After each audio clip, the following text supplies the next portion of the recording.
Alright guys, so our back end is pretty much done. We can do CRUD functionality through our API. We can create, read, update, and delete items. Now I'm going to build a front end using HTML, JavaScript, and jQuery. Alright, we're using jQuery to make AJAX requests to our API. So what I'm going to do is go to my htdocs folder, which is the root of my web server, and I'm just going to create a folder here, and I'm going to call it Item Manager. Alright, and then inside here we're just going to create an index.html file. Alright, and this is the only file that we're going to need. Actually, you know what? I don't think I have extensions enabled on this Windows machine. Let's see, I need to go to let's see, where is it? Options, change folder and search options. If you're using Windows, I would highly suggest that you do right here, hide extension for known file types. You want to uncheck that and then apply. And you can see that it actually had a txt extension. So we'll just get rid of that. Make sure it's an HTML file. Alright, so I'm going to go ahead and just bring this into Atom. Or go like that. And let's see, we're going to put some base HTML tags in here. For the title, I'll just say Item Manager. And then as far as style, I'm going to use Bootstrap, but I'm going to use a customized version from Bootswatch. Alright, if we go to bootswatch.com, I'm going to grab the simplex design here and just click download. And I'm just going to grab the CSS link right here. Alright, and then we'll just put that right in a link tag. So right here. Alright, and then we'll have Bootstrap. So we're also going to need jQuery. So let's look up jQuery CDN. Alright, and I'll just grab 1.x uncompressed. And we just want to grab this script tag right here. Copy it and put it right above the ending body tag. Alright, and then we'll put our script tags right here. Alright. So with jQuery, we have to first of all say document.ready, and then in here put a function. So this is going to check to make sure the page is ready before it runs this function. And then once it is ready, let's do an alert 1 just to test. Okay, so now if we go to localhost / item manager, oops, spelled that wrong. Still spelled that wrong. And there we go, it gives us an alert 1. Good. So let's get rid of the alert, and then we'll start to build out our interface up here. So I'm going to use a nav bar just to kind of make it look good. So I'm going to go to getbootstrap.com and go to getting started and then examples, and then this starter template. I'm going to click on that and then do a Control U to see the source code, and we're going to grab this nav tag right here.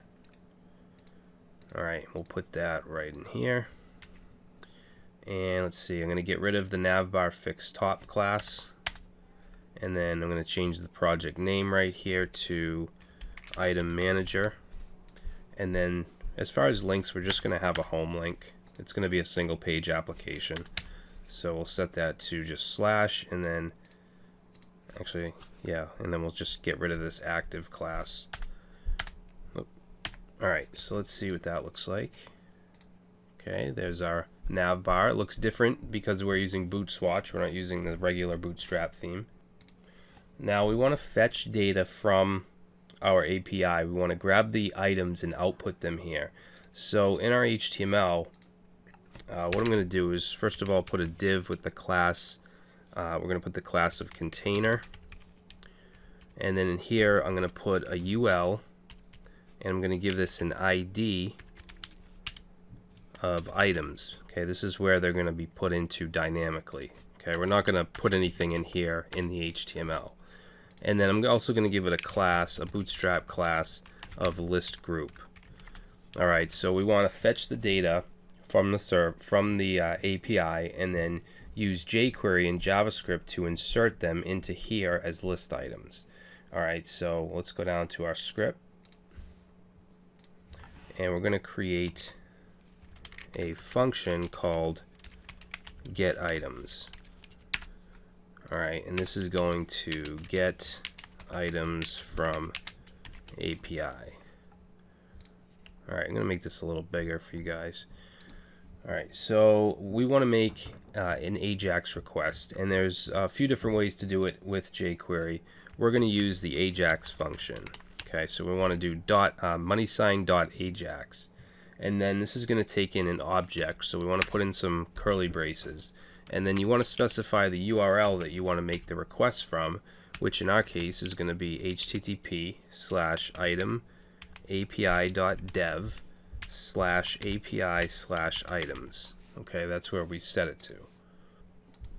Alright, and then down here, this is actually asynchronous, so we need to add on to the end here .done, and then once that is finished, it's going to call a function. Alright, and that function is going to include our data, which I'm going to call items. Okay, so let's do console.log. Oops. We'll say console.log items. And let's open up the console here with F12. And I actually want that down the bottom. Let's see. I haven't used it on the side forever. Where is it? Right here. Okay. So if we go to console and we reload, nothing's happening because we need to actually call this getItems function. So let's go right here at the top and we'll say getItems. Alright, so if we reload, we're going to get this error that says no access control allow origin. Basically what's happening is it's seeing that we're trying to make a request to a different domain than we're on. So it's giving us this error. Now there's a few ways to get around this. What we're going to do is we're going to enable something called cores on our server, and that's going to allow these requests to come in even if they're from a separate domain. So there's a couple ways to enable cores in Laravel. I'm going to use a package. So let's see, we're going to say Laravel cores package, and it's this one right here. Alright, this Barry VDH/Laravel cores.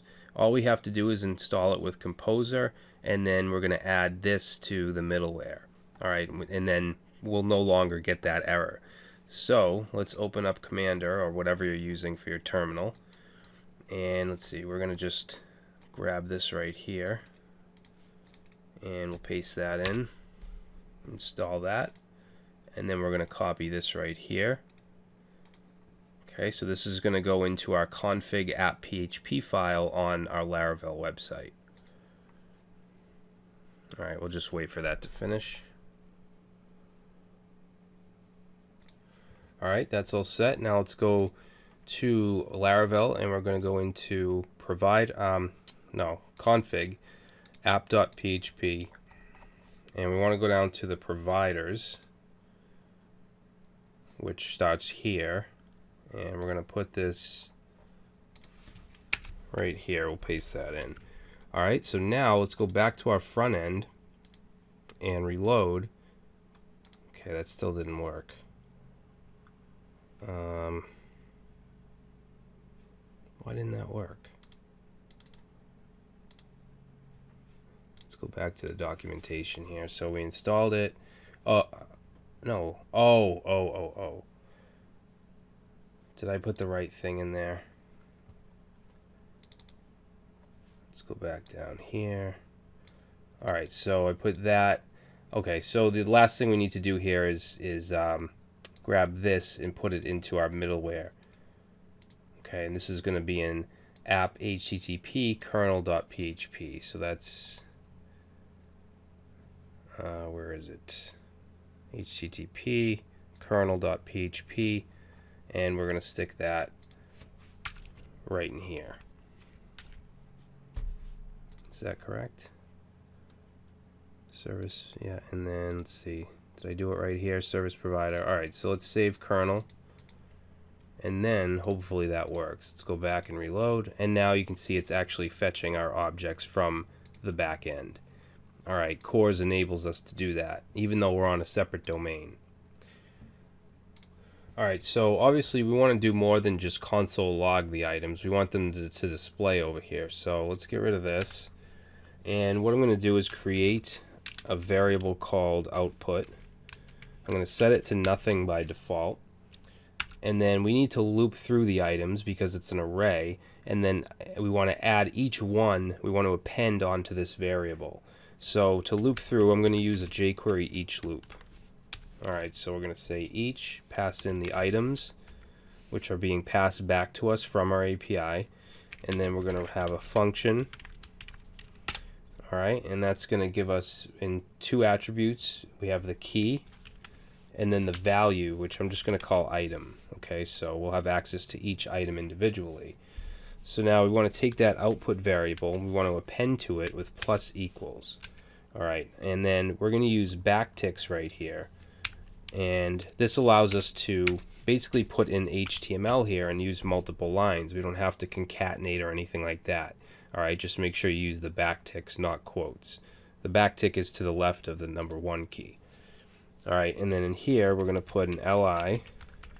It's bootstrap, so we're going to say class list group item. Alright, and then let's see, we'll close that up. Whoops. And then in here, let's put some strong tags. And we'll put the item text.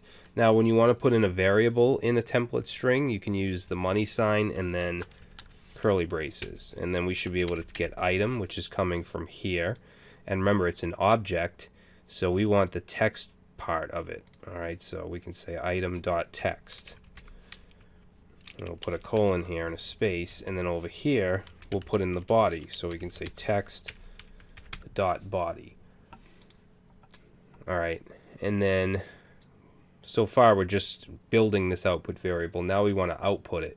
So remember in the HTML we put a UL, where is it? UL with the ID of items. So we want to append onto that. So make sure you're outside of the each loop, which ends right here. And then we're going to use jQuery and we're going to grab the ID of items and then do dot append and then just put in our output variable. Alright, and that should do it. Let's save, go back and reload. Text is not defined. Why is text not defined? Each items, function, key item, item.text. Wait a sec. Oh. This is item.body. There we go. So now this is outputting whatever is in our database and our Laravel application. Okay, we're accessing it through the API that we built. All right, so this is kind of a big deal. This is a really good project to know how to do these things, because that's what's big right now is RESTful APIs. All right, so in the next video I'm going to show you how we can actually insert items through the front end through our back end API. All right, so I will see you in the next video.